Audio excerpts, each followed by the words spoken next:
Hello viewers, welcome to miracle world YouTube channel. నేను మీ మనుశ్రీ.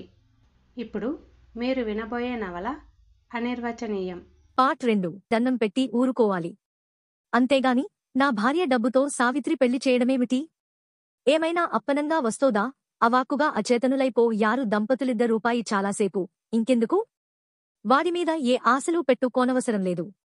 తన సంపాదనగాని తన కట్నంగాని మనం ఒక్క పైసా కూడా అంటరాదని వాడు స్పష్టంగా ఆంక్ష పెట్టాడు. కానియండి, దురదృష్టవంతులం కనులు తుదుచుకుంటూ అన్నది నాంచారమ్మ. ఏడవకే పిచ్చిదానా, ఎప్పటిలాగే అన్నాడు రంగనాథం. పో నీలే, అది మంచిదే. వాళ్లది తీసి మనం వాడుకున్నామన్న తేలిక భావం వాళ్లలో ఎందుకు కలగనీయాలి? మరో 2 ఏళ్లు ఆగామంటే నా ప్రావిడెంట్ ఫండు వస్తుంది. లేదా ఈ ఇల్లమ్మి సావిత్రి పెళ్లి చేద్దా. మరీ అంత డీలాపడిపోకు. దేవుడేదో ఓ మార్గ చూపకపోడు. తాత్కాలికంగా శాంతించి మనసు సరిచేసుకుంది నాంచారమ్మ. భాస్కరం పెళ్లి జరగడం మరురోజే అతడు తన కట్నం సొమ్మును భార్య జయంతి పేర బ్యాంక్లో భద్రపరచడం జరిగిపోయింది. పెళ్లికి ముందు శుభలేఖ పంపిననాడు మా మామగారు మరో 1000 రూపాయలు పంపించారు. అదేమైంది? తల్లిని నిలదీసి అడిగాడు భాస్కర్. 3 నిద్రలు తర్వాత జయంతిని తిరిగి పుట్టింటికి తోడ్కొనిపోవటానికి ఆమె తండ్రి వచ్చి ఉన్నాడు ఆ మధ్యాహ్నమే. పంపించే సమయంలో జయంతికి పసుపు బొట్టు పెట్టి చీర రవికలగుడ్డ ఇయ్యడం ఎలాగో తెలియక బాధపడి చివరకు తన మెడలో ఉన్న ఒకే ఒక్క మంగళసూత్ర లతాడు తీసి తాకట్టు పెట్టి డబ్బు తీసుకురమ్మని భర్తకు ఇచ్చి సూత్రాలు పసుపుతాడుతో కట్టుకొంటున్న నాంచారమ్మ తల ఎత్తి నిశితంగా చూచింది భాస్కర్ వైపు. పెళ్లి ఖర్చులకు డబ్బెక్కడి నుంచి వచ్చిందనుకున్నావ్? ఇన్ని ఖర్చులు ఎంతగా ఎన్ని విధాల సర్దుకు వస్తున్నానో ఏమైనా ఆలోచించావా? నిర్ఘాతపోయినట్టు నమ్మలేనట్టు చూచాడు భాస్కర్. ఏకంగా 1000 అయిపోయిందా? అరచినట్టే అడిగాడు. 1000 ఏ మూలకి? సావిత్రి చేతిగాజులు తాకట్టు పెట్టి 400 తెస్తే అవి అయిపోయాయి. ఇదిగో ఇప్పుడు నా నానుతాడు కూడా వెళ్ళింది మార్వాడీ దగ్గరకు. విసుగు ధ్వనించింది నాంచారమ్మ స్వరంలో. పెళ్లైపోయిందిగా, ఇంకా ఎందుకు? గురుగా అడిగాడు భాస్కర్. నీ భార్యకి ఇవాళ వెళ్ళేప్పుడు బట్టలు పెట్టాలి. ఆమె తండ్రి, అన్నా వచ్చారు. వాళ్లకి పెట్టాలి. నీ డబ్బెవరూ తినేయలేదు. అంత అనుమానంగా ఆరాగా అడుగుతున్నావ్? ఎందుకు తినలేదు? స్పష్టంగా తిన్నారు. కోపంగా కాలు నేలకు తన్నుతూ అన్నాడు. పైగా నన్ను నమ్మించటానికని గాజులు గొలుసులు ఎక్కడో దాచుకుని తాకట్టు పెట్టామని అబద్ధం మాడుతున్నారు. పెళ్లి ఏమంత ఘనంగా చేశావని 1400 ఖర్చైపోయాయి. నువ్వేమైనా పెళ్లి చేసినట్టు చేశావా? శ్రాద్ధలాగా చేశావు కాని సమాధానం చెప్పనవసరం లేదన్నట్టుగా మూర్ఖుణ్ణి చూచినట్టు చూచి ఊరుకుంది నాంచారమ్మ. నా భార్యకేమైనా మంచినగలు పెట్టావా? మంచి చీరలు పెట్టావా? అంతా ఖర్చైపోవటానికి? నువ్వు నీ కూతురు చీరలు కొనుక్కోవటానికి నీ బంధువులని నాన్న బంధువులని మేపటానికి సరిపోయిందా? కడుపున చెడబుట్టావు కదురా. అవతల క్రోత్త చుట్టాలు కూర్చుని ఉన్నారు. విని నవ్వుతారన్న సిగ్గులేదేం? సన్నగా మెల్లగా గొణుక్కుంది.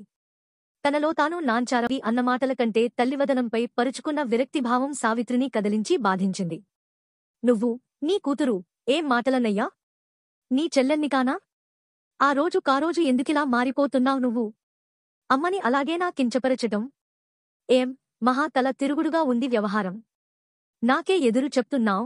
కళ్లతోనే కాల్చేసేటట్టు చూచాడు భాస్కర్. అవును మరి, నువ్వనరాని మాటలంటున్నావ్ దుమఖంతో పూడుకుపోయిన స్వరంతో అన్నది సావిత్రి అస్పష్టగా. నీ పెళ్లికోసం నా గాజులు కూడా తీసేసుకున్న అమ్మ నాకు చీరలు కూడా కొనగలదా? మరి మాట్లాడలేకపోయింది. నోర్మొయ్, మీ నటనలు నాకు తెలుసును. నువ్వు నీ అమ్మా మీరంతా ఓ సంఘం. నాకు నా పెళ్ళానికి ఏమీ లేకుండా స్వాహా చేయటానికి మా సరదాలకు అడ్డు రావటానికే నువ్వింకా ఇలా పెళ్లికాకుండా ఎంటబడి ఉన్నా ప్రాజ్యమేలుతూ శరాఘాతం తగిలినట్లే అయిన సావిత్రి కనులు జలధరాలై కాల్వలు కట్టసాగాయి. ఎన్నో భావాలతో జ్ఞాపకాలతో నాంచారమ్మ చూపులు శూన్యంలోకి పరుగెత్తాయి. ఆమె అంతరాంతరాలలో అంతవరకు సుఖసేనమై ఉన్న ఆశలకు మమతలకేపోయి సూటిగా అఘాతం తగలడంతో ఒక్కసారిగా కనువిప్పు కలిగి ఘనీభవించి ఉన్న అజ్ఞానం ద్రవీభూతం కాసాగింది. మగవాడు, వంశోద్ధారకుడు, మున్ముందు తల కొరివి పెట్టేవాడు అనుకుంటూ కొమరుని నెత్తిపైకెక్కించుకుని అడుగులకు మడుగులొత్తుతూ ఆ ఇంటనే అతడివలనే అదే గర్భాన జన్మించిన ఆడబిడ్డను ఎంతగా అన్ని కోర్కెలు చంపుతూ పెంచిందో ఒక్కసారిగా సింహావలోకన కావించుకున్న నాంచారమ్మ అనిర్వచనీయమైన బాధననుభవించింది. అడిగినదల్లా అమర్చుతూ అల్లా పెంచిన కొడుకు ఆగర్భ శత్రువైపోయాడు. అన్నిటికీ ముఖం వాచబెట్టి అంతంతమాత్రంగా పెంచిన కుమారే అమృతం చిలికించుతుంది. తాను తెలిసో తెలియకో చేసిన ఈ అన్యాయానికి అప్పుడే శిక్ష ప్రారంభమైనదన్నమాట. కుమారుడు నెలనెలా తన ఆర్జనను దాచుకుని ఏవేవో సాకులు చెప్తూటే కూడా ఏదో చిన్నతనపు సర్దాలు తీర్చుకుంటున్నాడు. అని సరిపెట్టుకుంటూ వచ్చింది. కాని ఈనాడు సావిత్రి ఇటురా కుమార్తెను తోడ్కుని మరో గదిలోకి నిష్క్రమించింది. నాంచారమ్మ కొడుకు సన్నిధిలో ఉండడం కష్టగా పరిణమించి ఆ గదిలో శ్రద్ధగా అలంకరించుకుని కూర్చుని ఉన్న జయంతి అత్త ఆడబిడ్డల ప్రవేశము అయిష్టమైనట్టుగా అసంతృప్తిని ప్రకటిస్తూ నా వదనాన్ని మరోదన త్రిప్పుకు కూర్చుంది. నాంచారమ్మ గమనించినట్లే తన పని చేసుకోసాగింది. అక్కడే ఉన్న ఒక దగ్గర బంధువు ఆ దృశ్యాన్ని విడ్డూరంగా చూస్తూ నోరు జారింది. అత్తగారి ఎదుట నువ్వలా కుర్చీలో కూర్చోకూడదమ్మా. అత్త మామలు వస్తే లేచినుంచోవటం, వారికి కాస్త ఒదిగి తొలగి ఉండటం నేర్చుకో. అత్త మామలను మన్నించి ఆడబిడ్డను ఆదరిస్తే నీకే మేలు, శుభం కలుగుతుంది. తల్లిని వెన్నంటి వచ్చిన భాస్కర్ చెవిని ఆ మాటలు పడనే పడ్డాయి. ఎవళవాగేదా? ఈ జాగ్రత్త, నోళ్లు గట్టిగా పట్టుకోకపోతే పళ్ళురాలదంతాను. అత్త అయితే ఏమిటి ఆధిక్యం? నాన్సెన్స్. అదేమీ వితంతువు కాదు. మీరంతా నుంచో కూర్చో అంటూ అధికారం చేయటానికి నేను బ్రతికే ఉన్నాను అంటూనే భార్యదన తిరిగి, జయా నువ్వు పెళ్లాడినది నన్ను కాపురం జేసేది నాకుగాని వాళ్లకు కాదు. నీ ఇష్టం వచ్చినట్లు మసలుకో. ఈ ఇల్లు అంతెందుకు, నేనే నీవాడిని. నువ్వు ఎవ్వరికీ ఒదిగి ఉండనవసరం లేదు. నీ తర్వాతే ఎవరైనా? నీవు ఈ ఇంటి మహారాణివి, నీది. భాస్కర్ ఎందుకంతగా నిప్పుతొక్కిన కోతిలా గంతులేస్తూ ఉన్నాడో అర్థం కాని నాంచారమ్మ నివ్వెరపడి మౌనమే శరణ్యమనుకోవడం మినహా ఏమీ మాట్లాడలేకపోయింది. బంధువులంతా చిన్నబుచ్చుకుని తక్షణమే తరలిపోయారు. జయంతి విజయగర్వంతో కూర్చుంది. కాలుపై కాలు వేసుకుని, పెళ్లిలో ఇచ్చిన కాళ్లు కడుగు పళ్ళెం, చెమ్ము మీ అబ్బాయికి పెట్టిన ఉంగరాలు, బట్టలు అన్నీ అడిగి తీసుకురమ్మంది మా అమ్మ. ఇవ్వండి. పుట్టింటికి బయలుదేరే ముందు ఖరారుగా అడిగింది జయంతి. మూడురాలివలే చూచింది నాంచారమ్మ. అలా చూస్తారేమిటి? నిలదీసినట్లు అడిగింది జయంతి. మళ్ళీ అవన్నీ మీ దగ్గర వదిలితే మీరు వాడేసుకుంటారట. ఇక మాకు దక్కవుట. అందుకే తప్పకుండా అడిగి తీసుకురమ్మంది మా అమ్మ. అక్కడైతే ఎప్పటికైనా మాకోసమే అట్టే పెడతారట. అవునవును. ఇచ్చేయమన్నప్పుడు ఇచ్చేయవలసిందే. భాస్కర్ వత్తాను పలికాడు. ఏనాటికైనా వాళ్లు ముందు మనకిచ్చిన 1000 రూపాయలు కూడా అనాపేసలతో సహా ఇవ్వాల్సిందే. మన బాబుల సైమ్ములు, తాతల సైమ్ములు ఏమీ వాళ్ల దగ్గర దాచబెట్టలేదుగా. వాళ్ల డబ్బు మనం అందుకు ఇందుకు ఖర్చు పెట్టుకున్నామని లెక్కలు చెప్పటానికి అంతకంతకు వినగా పిచ్చివాడి మాటలు వినడం అలవాటైపోయిన నాంచారమ్మ ఇక సమాధానంగా మాట్లాడటం, పట్టించుకోవడం మానేసింది. వాళ్లు అడిగినవన్నీ మారుమాట్లాడకుండా ఇచ్చేసింది. అసలిప్పుడెందుకు నువ్వు వెళ్లడం? ఆఖరు నిమిషంలో భాస్కరు ధర్మసందేహం వచ్చి భార్యనడిగాడు. మీ ఇంటినుంచి మనం వచ్చి 3 రోజులేగా అయింది. ఓ నెల పోయాక వెళాంలే అన్బందిగా మొహం పెట్టి అత్తవైపు, భర్తవైపు మార్చి చూచింది. జయంతి. ఏమో మరి. నేనేమీ వెళ్తాననడం లేదు. వెళ్లమని చెప్తే వెళ్లడానికి తయారవుతున్నాను అన్నది చివరిక. ఈ వింటూనే ఉగ్రుడైపోయాడు భాస్కర్. అంటారు. ఎవళ్ళ అన్నవాళ్లు? కోడలొచ్చేసరికి ఎంత పనికిమాలినదానికైనా అత్త నానే అధికారం పట్టుకుని కన్ను మిన్ను గానక ఏడుస్తుంది. నువ్వు వెళ్ళక్కర్లేదు. మీ నాన్నగారికి ఈ ఇవ్వాల్సిన వస్తువులన్నీ ఇచ్చేసి పంపేద్దా? జయంతి కళ్ళు సంతోషంతో మెలమెలలాడాయి. నాంచారమ్మ మౌనం వహించినా అప్పుడే ప్రవేశించిన రంగనాథం మిన్నకుండా లేకపోయాడు. నోరుముయ్యవోయ్. మరీ మంచి మన్ననా లేకుండా పోతున్నావ్ అనాటికానాడు. పుట్టింట 3 నిద్రలని, అత్తిట 3 నిద్రలని మనకు కొన్ని పద్ధతులంటూ ఉన్నాయి. బొత్తిగా ఈ దేశంలో పుట్టనివాడిలాగా కోడలు అప్పుడే మీకు అడ్డమైందని ఏడవరాదు విసురుగా అనేసి పోయాడు భాస్కర్. మాట్లాడకు. పద్ధతులనకపోతే నివ్వెరపడిన రంగనాథం మెల్లగా భార్యతో అన్నాడు. ఏం చేస్తా? భరించడం నేర్చుకోవాలి నాంచారి. మనకున్న అన్ని ఇబ్బందులు చాలక కొడుకు కోడలు కూడా కొరివి దయ్యాలయ్యారు. ఆ మరే పద్ధతులు, ఆనవాయితీలు వాళ్లకేమీ ఇబ్బంది లేనంతవరకే. జయంతి సన్నసన్నగా గదిలో నుంచి అనడం అందరికీ వినవచ్చింది. పెళ్లి పీటల మీద కోడలికి మంచి నగలు, బట్టలు పెట్టడం కూడా అనవాయితీయే మరి. మేమిచ్చిన డబ్బంతా ఏమైపోయింది? ఒక్క మంచి చీరైనా పెట్టారా? బాగా చెప్పావ్ తేలికగా అనేశాడు భాస్కర్. దొద్దుదుదొదే. భర్తకు తగ్గ భార్య, భార్యకు తగిన భర్త అనుకోకుండా ఉండలేకపోయారు శ్రోతలు. మేం సినిమాకు వెళ్తున్నాం జనాంతికంగా అనేసా ఈ భార్య చేయి పట్టుకుని కులాసాగా వెళ్ళిపోయాడు భాస్కర్. ఎంతో నిగ్రహము, లోకజ్ఞానముగల రంగనాథం కూడా నోరావళించి చూశాడు. భార్యాభర్తలిద్దరూపాయి సరదాగా ఎప్పుడైనా వస్తారులెండి. ఈ కాలపు పిల్లలకు పద్ధతులంటే అంత పట్టింపు ఉండదు. ఆనవాయితీ ప్రకారం కూతుర్ని అల్లుడిని పంపలేకపోయాను. ఏమీ అనుకోకండి అంటూ వియ్యంకుడికి సర్ది చెప్పబోయింది. నాంచారమ్మ తల ఎత్తలేక ఎత్తుతూ హూ నిరసనగా నవ్వాడు గోపయ్య. పెళ్లిపెత్తనం చేయటానికి మీ అధికారము పిల్లను పంపటానికి మాత్రం అబ్బాయి అడ్డమూనా? బాగుంది, చాలా బాగుంది. బాగా విసిగిపోయి ఉన్న నాంచారమ్మ ఈ హేళనను భరించలేకపోయింది. విసుగ్గా అనేసింది. నిజం చెప్పాలంటే మా అడ్డమూలేదు, మా అబ్బాయి అడ్డమూలేదు. రావాలనుంటే ఆమెగారే బయలుదేరి వచ్చేయగలదు. ఎవరూ ఆపలేరు. పెళ్ళై 3 రోజులైందో లేదో నాకు నగలు పెట్టలేదు, బట్టలు పెట్టలేదు మీ అమ్మా నాన్న అని అందరి సమక్షంలోనే భర్తకు నూరిపోస్తూ ఉన్న గడ్డు గాయి మీ అమ్మాయి. అసలే మావాడు కోపిష్టి అనుకుంటే పెళ్ళయ్యాక ఈ 4 రోజులకే మరీ కోతి అయిపోయి అడ్తున్నాడు. చిది. కాని అన్నగారు, మీ అమ్మాయి మాటలకేం చిన్నపిల్ల అని సరిపెట్టుకుందును. కాని ఇప్పుడనుకుంటున్నాను, అత్త ఇంట ఈనాడుగాక నిన్న అడుగుపెట్టిన నా కూతురి ప్రవర్తన ఎలా ఉందా అని సిగ్గుపడక ఎదురు పెంపకాన్నే సవాలు చేస్తున్నారా? ఇటువంటివి అనుభవమైతే కాని ఎవరికి వారికి తెలిసిరాదు. మీకు కొడుకులున్నారుగా. నా జయంతిని గన్న తండ్రి సామాన్యుడుకాడు. నిర్లక్ష్యంగా నవ్వాడు. నాకా భయమేమీ లేదు. తల్లిదండ్రుల్ని చులకన చేసి చేయించేటంతా అప్రయోజకులు కారు నా కొడుకులు. అయినా మా అమ్మాయి అన్నదంటే అర్థం లేదామరి? మా అమ్మాయికి 4 చీరలు, ఓ నానుతాడు, నల్ల పూసలు ఇచ్చి పెళ్లి అయిందనిపించేయటానికి సిగ్గిలా లేకపోయిందండి మీకు అంత కట్నం తీసుకుని ఇక రంగనాథం కలుగజేసుకోక తప్పలేదు. చూడండి బావగారు, ఏదో బుద్ధి తక్కువై తల్లిదండ్రులమే కదా అనుకుని పెళ్లి చేశాం. క్షమించండి. ఇకనుంచి మీ అమ్మాయి విషయంలో రావటానికైనా పోవటానికైనా మరెందుకైనా అంతా మీ అల్లుడి ఇష్టమే. మాదేం లేదు. మీరు వెళ్ళిరండి. కాని ఒక్క సంగతి గుర్తుంచుకోండి. కట్నం ఇచ్చామన్నమాట పదే పదే అనవద్దు. మీ డబ్బు మీ అమ్మాయి పేరునే బ్యాంక్లో ఉంది. పెళ్లి ఖర్చులకుగాను చాలా స్వల్పంగా ఖర్చు పెట్టామేం. అవన్నీ నాకెందుగ్గా నీ ఉన్నమాట అంటున్నాను. మీరు పెద్ద ఆస్తిపాస్తులున్న వాళ్లు కారని మాకు తెలిసినా ఏదో 4 రాళ్లు చ చ అంటూ నోటితో అసహ్యమైన శబ్ద చేశాడు. గోపయ్య తెచ్చుకుంటున్న కుర్రాడు కదా అని అంత కట్నమిచ్చి చేశాం. మీరేం బాగుంది, భేషుగ్గా ఉంది మీ మాట. 25 ఏళ్లు మీరు మీ అబ్బాయిని పెంచి పెద్ద చేశారుగదా. ఈ 4 రోజులలోనే అదంతా మా అమ్మాయి మార్చేసిందంటారా?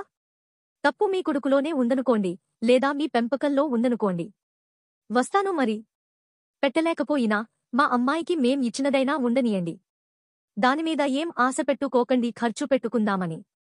కుర్రాడు ఉద్యోగం చేస్తున్నాడన్నమాటే కాని ఏదీ ఏమీ ఒక్క పైసా నిలవజేసినట్టు లేదే. ఏమిటో చూస్తూ చూస్తూ పిల్లగొంతు కోసినట్టు నాను ఈ ఇంట పడేసా. నోటికొచ్చినట్టు నిర్మోహమాటంగా పేలిపోతున్న ఆ ఆకారాన్ని అసహాయంగా చూస్తూ దిపోయారు రంగనాథం దంపతులు. ఆనాటి కానాడు భాస్కర్ నోటి వదరుతనము, తన భార్యను మినహాయింత మరే ప్రాణిని చూడలేనితనము మితిమీరసాగాయి. ఆ అలుసుతో జయంతి మరొకవంక కొరకరాని కొయ్యగా తయారై కూర్చోసాగింది. ఏ సావిత్రి, జైకు నీళ్లు తోడు. సావిత్రి ఎక్కడికెగిరిపో యావ్ పలుకకుండా 2 కాఫీలిలా తీసుకురా గదిలోకి కేవలం పరిచారికను ఆదేశించినట్టుగా ఆజ్ఞాపించేవాడు చెల్లెలిని భాస్కర్. మనసులోని బాధను మనసులోనే అణచివేసుకుంటూ అతడి హుకుంలు అమలు జరిపేది సావిత్రి. మంచంపై పడుకునే కొద్దిగా ఒత్తి గిల్లి కాఫీ గ్లాసు అందుకుని త్రాగేసి తిరిగి సావిత్రి చేతికి ఖాళీ గ్లాసు ఇచ్చేసి అటు తిరిగి పడుకునేది జయంతి. అమ్మా, మేం భోజనానికి వస్తున్నాం, అన్నం పెట్టు. గదిలోనుంచే ఒక్కగావుకేక పెట్టేవాడు భాస్కర్. లోలోపల విస్తుబోయినా పైకి మౌనంగానే వడ్డించేది నాంచారమ్మ. భర్త అడుగులో అడుగు వేసుకుంటూ వస్తూ ది జయంతి, ఈ పళ్ళెం నీకు, ఈ పళ్ళెం నాకు. ఈ కూర ఇంకొంచెం వేసుకో, నాకొద్దు. మేం ఇలాంటివి తినం. ఇలాంటి వాదో పవాదాలు.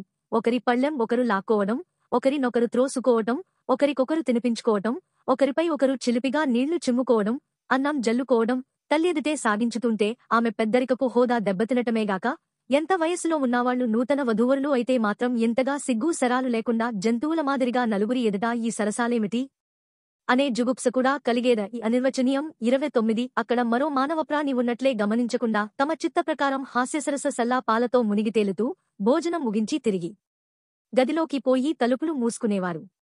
ఇంకా క్రొత్త కోడలవు కాదు జయంతి. కాస్త పనిసాయం చేయకపోగా కనీసం నీవు అన్నంతిన్న పళ్ళెం నీవైనా తీసి కడుక్కోపోతే ఎలాగా? పనులు నేర్చుకో అన్నది నాంచారమ్మ ఒక దుర్దినాన కోడలితో.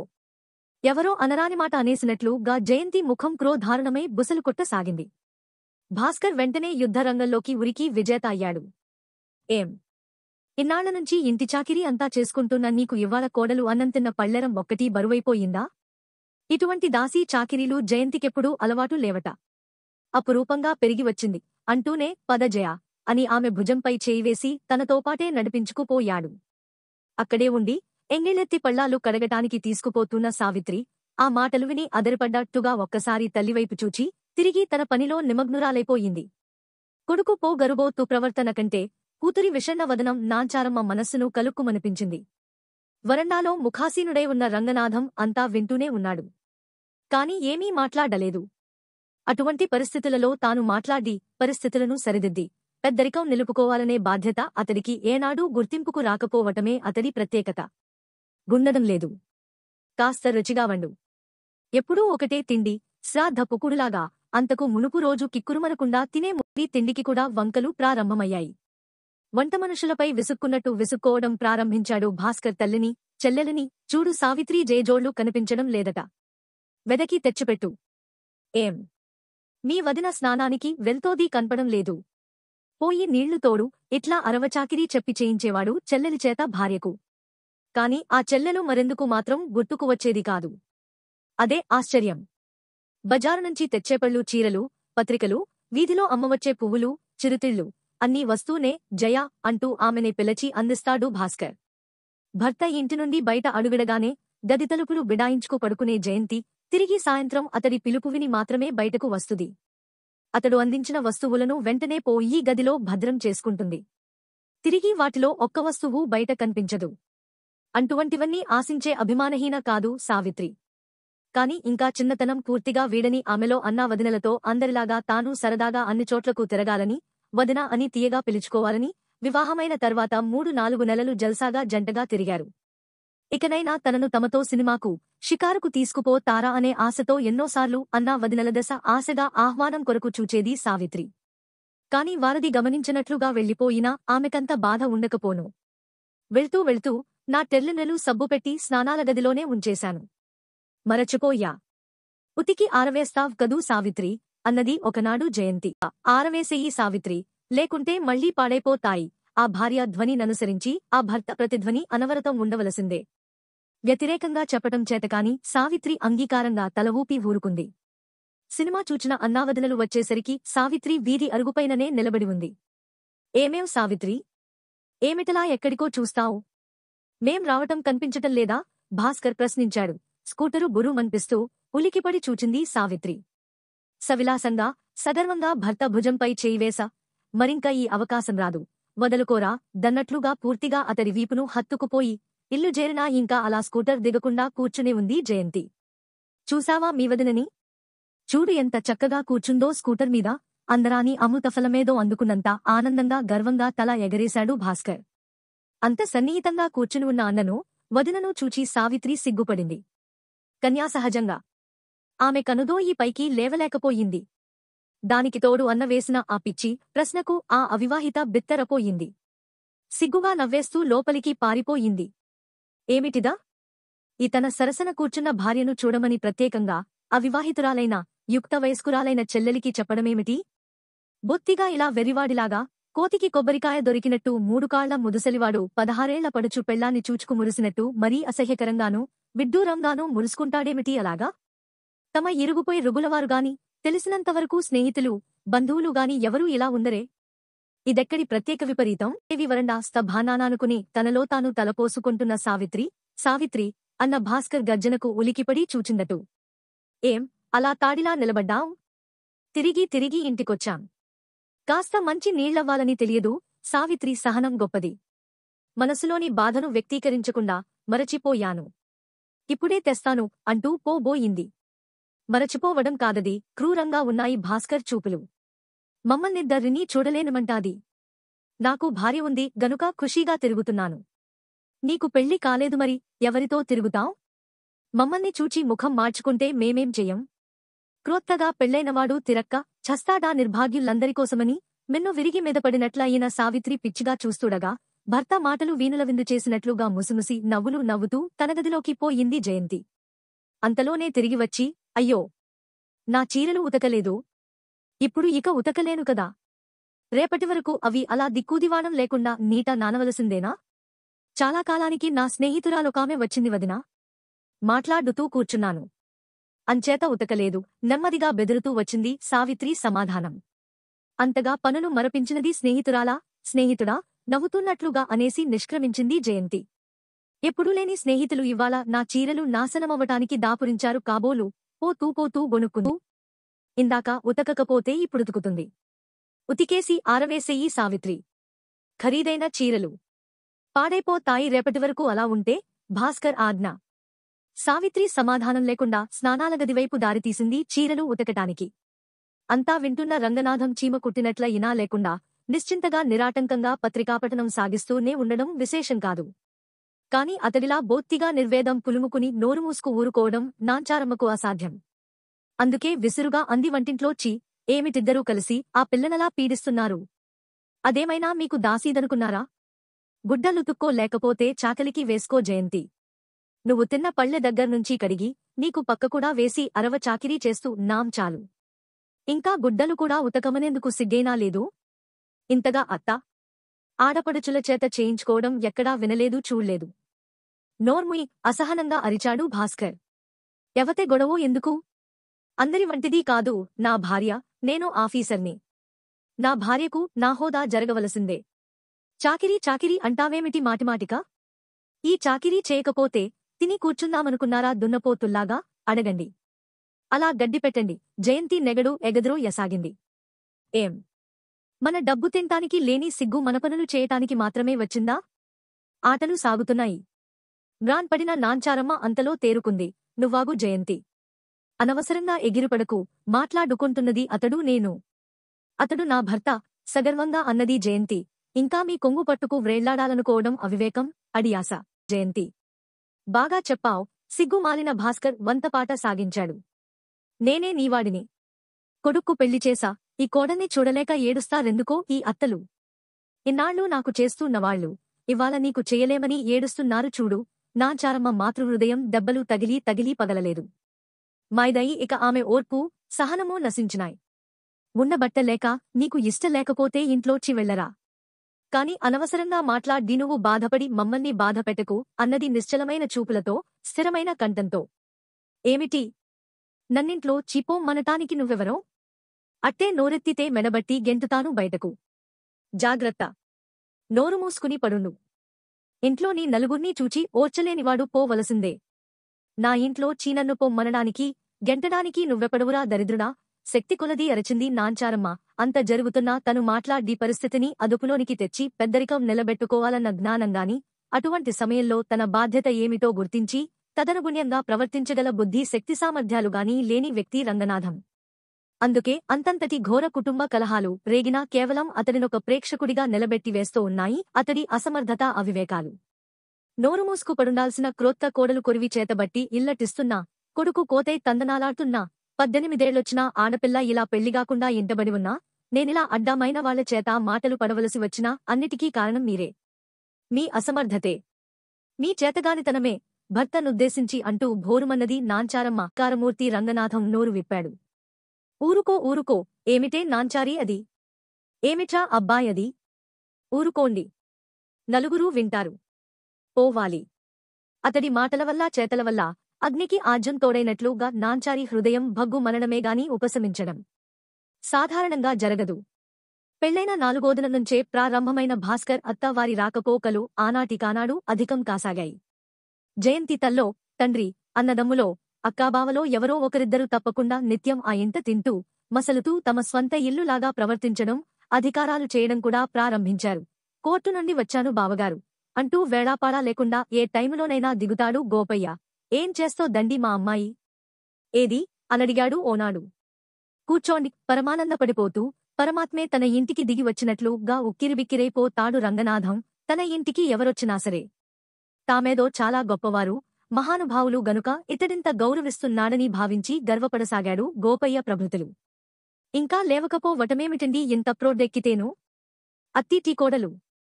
అవ్వ, ఆడవాళ్లలాగా మాట్లాడటం అలవాటు గోపయ్యకు. ఛ, మా పరువంతా తీసేస్తూ ఈ పిల్ల ఉండండి. నే చూస్తా నదేమిటో అంటూనే కూతురి గది దగ్గరకు వెళ్లి అమ్మాయ్ తలుపు తీ, నేనొచ్చాను అని స్వంత ఇలాగా దబదబా బాదడం, వెంటనే తలుపు తెరచి కూతురు, అల్లుడు అతి ఆదరంగా పలకరించి లోపలికి తీసుకువెళ్లి కూర్చోబెట్టడం జరిగిపోయింది. వియ్యంకుడిని తాను గౌరవించి మాట్లాడ్డి మర్యాద చేయాలన్న ఉద్దేశ్యంతో గది దగ్గరకు వెళ్లిన రంగనాథం కాళ్లు గడపకివతలే ఆగిపోయాయి. గదిలో నుండి వినవస్తూన్న మాటలకు ఇదేమిటే అమ్మాయ్, మీ మామగారు ఇంకా గుమ్మల్లో అడుగుపెట్టా నో లేదో మీ అమ్మాయి పదైనా నిద్రలేవదు, ఎప్పుడూ గదిలోనే కూర్చునుంటుంది అంటూ ఒకటే ఫిర్యాదు చేయడం. ఇవెక్కడి గౌరవాలమ్మా? నే వచ్చి ఇంతసేపైందా, ఇప్పటికైనా వచ్చి పలుకరించిందేమో చూడు మీ అత్తగారు. నోటికొచ్చినట్టు యథేచ్ఛగా వాగుతున్నాడు గోపయ్య ఏడిశారు. వాళ్ళ గోల మీకెందుకు? మీరసలు వాళ్లతో మాట్లాడకండి. కావలసింది నేను. మీరెప్పుడొచ్చినా తిన్నగా నా గదిలోకొచ్చేయండి. నేనుంటాను. మీ అమ్మాయుంటుంది. మిగతావాళ్ల లెక్కేమీ లేదు అని భాస్కర్ అంటుంటే, అవును నాన్నా, అంతే చేయాలి మరి. నీ కూతురింటికి నువ్వొస్తున్నావ్ కాని వాళ్ళంతా ఎవరు మధ్యనా అని జయంతి వంత పాడుతోంది. నిట్టూర్చుతూ వెనక్కు తిరిగిన రంగనాథం భార్యను చూచి ఉలిక్కిపడ్డాడు. కొడుకుకు, కోడలికి గదిలోకి ఫలహారం, కాఫీ అందింపవచ్చిన ఆమె గదిలో నుండి వినవస్తూ ఉన్న సంభాషణ వల్ల వియ్యంకుడు వచ్చినట్లు తెలిసింది. నిస్సహాయంగా భార్యాభర్తలిద్దరూపాయి ఒకరినొకరు సానుభూతితో చూచుకున్నారు. చేతిలో కాఫీ ఫలహారాలు గదిముందు నిశ్శబ్దగా ఉంచి వెనుదిరిగి వచ్చేసింది నాంచారమ్మ కలవరపడిన మనసుతో. చిన్నబోయిన ముఖంతో వరండాలో కూర్చున్న ఆమె దశ చూడలేక చూచాడు రంగనాథం. ఏం చేస్తా? మన కర్మ, మన దురదృష్ట. మన స్వార్జితమైన ఇంటిలోనే మనం కనిపెంచిన బిడ్డ మనల్ని అవమానాల పాలు చేస్తున్నాడు. అతడి కంఠం గాద్గదికమైంది. నిశ్శబ్దగా కనులొత్తుకుంది నాంచారమ్మ. బ్యాంక్లో పనుండి వచ్చాను. బంధువులింటికి వెళ్తూ వచ్చాను అంటూ 3 రోజులకోసారైనా జయంతి తల్లి తాయారమ్మ దిగబడుతుంది. అబ్బే, మరీ చిన్నగది. పాపం మా అమ్మాయికి, అల్లుడికి సదుపాయంగా లేదు. ఫలానా వారమ్మాయికి పెళ్లైంది. కట్నం ఏమీ లేదు. అయినా బోలెడు నగలు పెట్టారు. అది ఆ పిల్ల అదృష్టలే. కొందరు కట్నాలు గుంజికూడా నగా నాణెం పెట్టడానికేడుస్తారు. ఈ విధంగా అన్యాపదేశంగా అయినవి కానివి అన్నీ వాగుతూ కుమార్తెలోని అసంతృప్తిని ఓ గరుమొత్త నాన్ని ఎగదోసిపోతూంటుందామె. ఇంకా ఎందుకు మీకీ తాపత్రయం? కోడలు చేతికి ఇల్లు, తాళాలు ఒప్పజెప్పి కృష్ణారామా అంటూ కూర్చోండి. ఏమో, మా పిల్ల సుఖపడుతుంది, ఆఫీసరు మొగుడు అని అయినవాళ్లందర్నీ కాదని చేశాను కాని, ఇలా సుఖం స్వతంత్రం లేకుండా అత్త, ఆడబిడ్డ పెట్టిన గుప్పెడు మెతుకులు తిని ఓ గదిలో పడుండాల్సిన గతి వస్తుదనుకోలేదు పిల్లకు అంటూ నాంచారమ్మ ముఖంమీదనే వాగేస్తుంది తాయారమ్మ. అల్పులతో అధికంగా మాట్లాడ్డే అలవాటులేని నాంచారమ్మ మౌనమే పాటిస్తుంది. బాబూ, అల్లా రుముద్దుగా పెంచాను. కాలు కింద మోపనీయలేదు. నీ చేతిలో పెట్టాను. ఎలా చూచుకొంటావో ఏమో. పరాయి అమ్మగన్న బిడ్డమీద అత్తకు మామకు ప్రేమెందుకుంటుందిగాని, నీ భార్యను నువ్వు ప్రేమగా చూచుకోవాలి. చక్కగా జరపాలి మరి అన్నీ అంటూ అల్లుడిలో నిప్పు మరీ వెళ్తుంది. రాజేసి మరిన్ని ఇలాంటి నవలల కోసం ఈ ఛానల్ని లైక్ చేయండి, షేర్ చేయండి, అలాగే సబ్స్క్రైబ్ చేయండి. మీకు సలహాలు సందేహాలు ఏమైనా ఉంటే కామెంట్ రూపంలో తెలియజేయండి.